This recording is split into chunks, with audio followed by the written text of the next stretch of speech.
The sky over the settlement of Colton's Rest split open with a sound like a mountain breaking in half, and I fell out of it burning. I do not remember much of the fall itself. I remember the pain first, sharp and endless, tearing through every nerve in my body, as the atmosphere of this new world fought me the whole way down. I remember the ground rising up too fast, and then the crash, and then nothing but darkness and the smell of my own scorched scales. When I opened my eyes again, I was lying in a crater at the edge of a small human settlement, and I could not move. My left wing was shattered. My ribs, thick as they were, had cracked in 3 places. The plating along my foreleg had split open, and something inside me was bleeding in a way that would not stop on its own. I had crossed 30 worlds before this one, hunted and worshipped and feared in equal measure, and I had never once believed I would die stranded and broken on some unmapped rock at the edge of nowhere. But that was exactly what was happening. The first humans to find me came at dawn, when the light was still gray, and the mist had not yet lifted from the fields around the crater. There were maybe a dozen of them, farmers and hunters by the look of their tools, and the moment they saw me their faces went white with a terror I recognized instantly. I had seen that look on 100 different species across 100 different skies.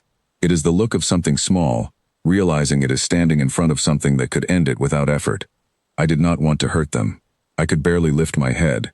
But pain makes animals dangerous even when they mean no harm, and when one of the younger men crept close enough to prod me with a spear, I could not stop the reflex that ripped through my throat. I roared, and the sound cracked the air like thunder, and the whole group scattered into the trees so fast that half of them dropped their tools behind them. I was almost glad. I did not want them near me. I did not want to be responsible for what my pain might do if they pushed further, so I closed my eyes and let the darkness take me again, certain that the next time I woke, it would be to spears and torches and the end of everything I was. Instead, I woke to the sound of small feet. I heard them before I saw her, quiet footsteps in the ash, far too light and far too calm to belong to any of the armed men from before. When I forced my eyes open, I saw a girl standing at the lip of the crater, no older than 6 years by the shape of her, wearing a patched blue dress and carrying nothing at all. No spear, no torch, no fear on her face that I could see. Behind her, at the tree line, I heard the adults screaming her name, Grace. They screamed it over and over, voices cracking with panic, but she did not turn around. She did not run to them. She climbed down into the crater instead, straight toward me, her bare feet slipping a little on the loose dirt. Every instinct left in my battered body told me to warn her away. I had eaten creatures larger than her without a second thought, back on worlds where I still had my strength. Even now, wounded as I was, one strike from my tail could have ended her before she took another breath. She had to know that. Every living thing that had ever looked upon my kind had known that, in the oldest part of its brain, the part that keeps a creature alive by teaching it what to fear. She did not seem to have that part at all.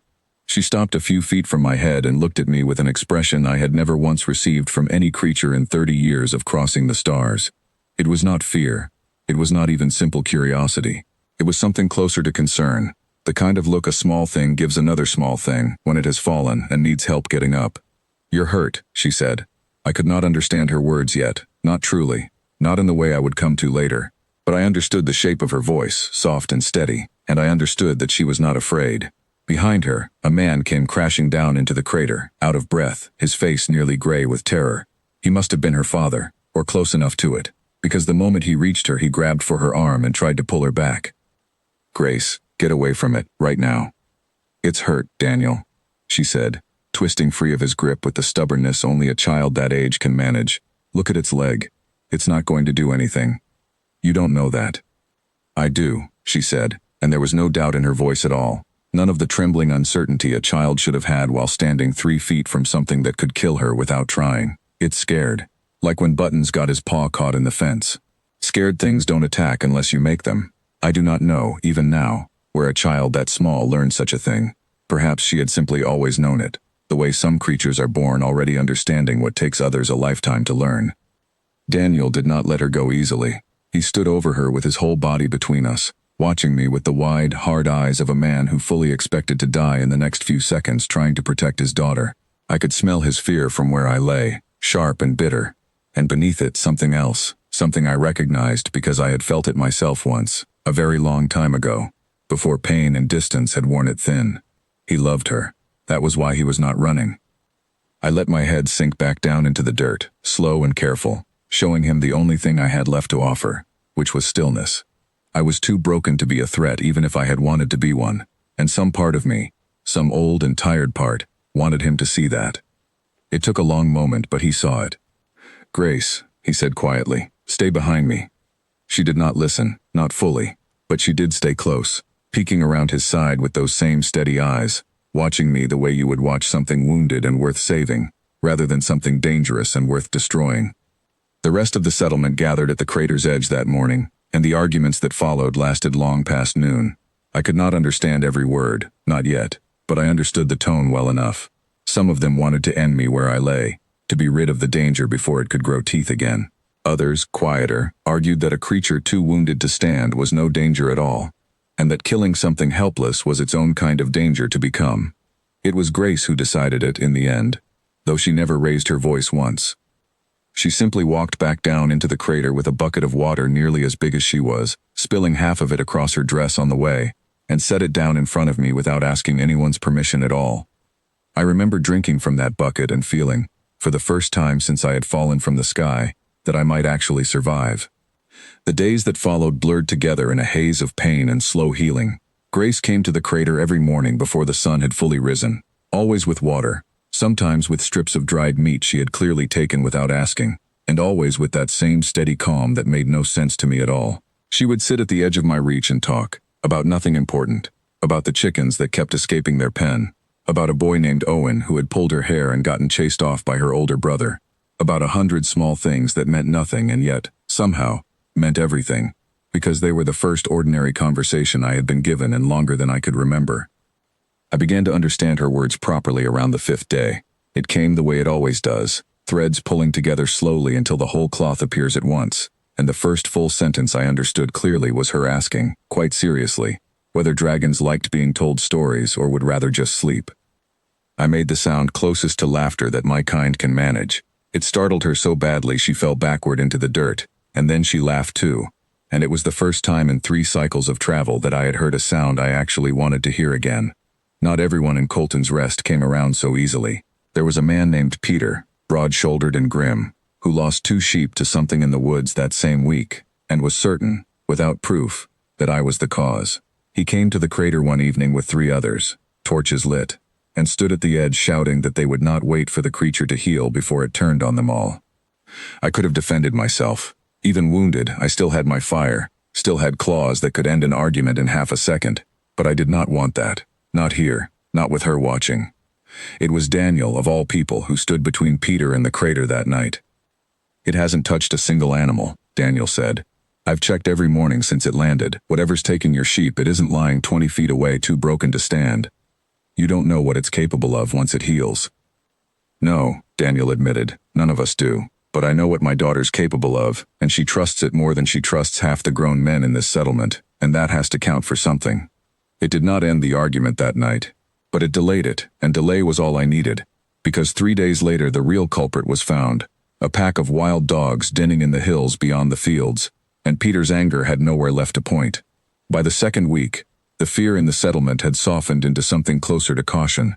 Children were no longer chased away from the crater's edge, though most kept a respectful distance. Grace did not. Grace treated the distance as though it did not exist at all, climbing down each day to sit against my side while I slowly began to knit myself back together. I healed faster than I had any right to, faster than my kind usually does, and I have wondered since whether some of that speed came from something other than time.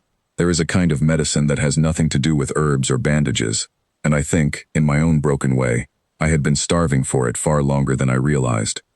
By the 3rd week I could stand. By the 4th, I could walk the length of the crater without my legs shaking beneath me. The settlement watched all of this with a mixture of relief and renewed worry, because a wounded dragon lying helpless in a crater is one thing, and a dragon standing tall enough to blot out the afternoon sun is quite another. I felt the shift in the air the day I first rose to my full height, felt every eye in that field fix on me at once, weighing whether the creature they had fed and tolerated for a month was about to repay them with fire and ruin. I did not give them fire.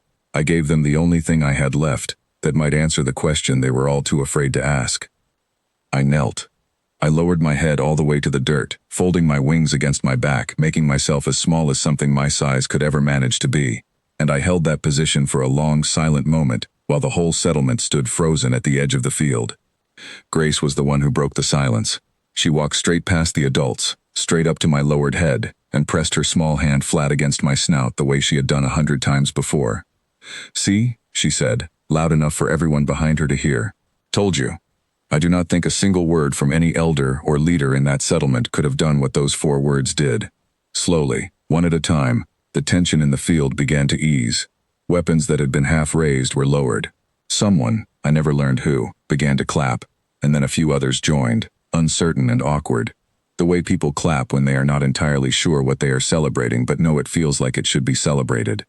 I stayed in Colton's Rest long after I was strong enough to leave. I could have gone. My wings healed fully by the end of that second month, strong enough to carry me back into the sky and away from this small, unremarkable world that no map beyond my own memory would ever record. I had 30 other skies waiting for me, 30 other places I had left half explored. There was nothing tying me to this field, this crater, this settlement of frightened, stubborn, generous people. Nothing except a girl who had walked toward me when everyone else ran.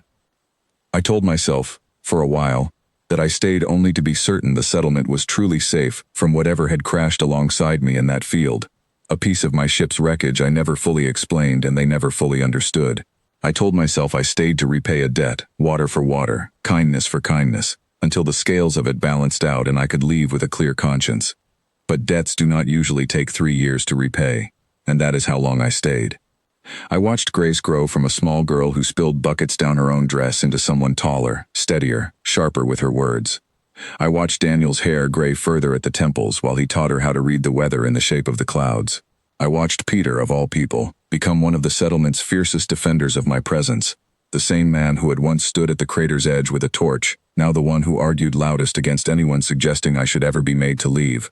I learned their names, all of them, eventually. Mara, who ran the settlement's small trading post and always saved me the bruised fruit no one else wanted. Owen, the boy who had once pulled Grace's hair, who grew into a quiet young man that watched her a little too carefully whenever she climbed onto my back to see the fields from above.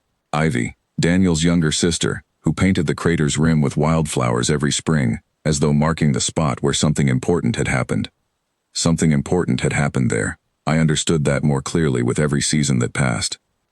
I have crossed 31 worlds now, counting this one, and on every single one of them I learned the same lesson in a dozen different forms. Fear of the powerful is not something creatures are taught. It is something they are born already knowing, written into blood and bone long before language exists to explain it.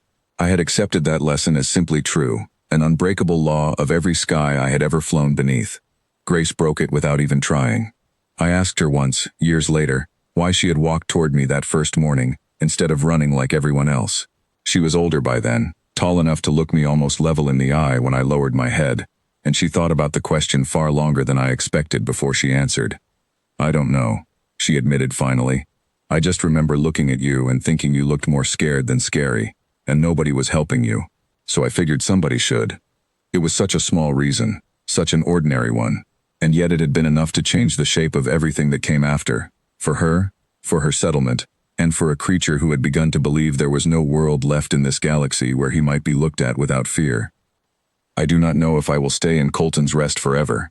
My kind does not often choose a single sky to call home, and some restless part of me still remembers the pull of the stars beyond this one small, ordinary world. But I know that whenever I do finally rise into that sky again, I will carry this place with me the way I have never carried any other. Because everyone else ran from the dragon. The human child ran into its arms instead. And in doing so, she taught a creature who had crossed 31 worlds and outlived 100 kinds of fear, that the bravest thing any small, breakable being can ever do is walk towards something enormous and terrifying, not because it is safe, but because it might need someone kind enough not to be afraid. I have never forgotten it. I do not think I ever will.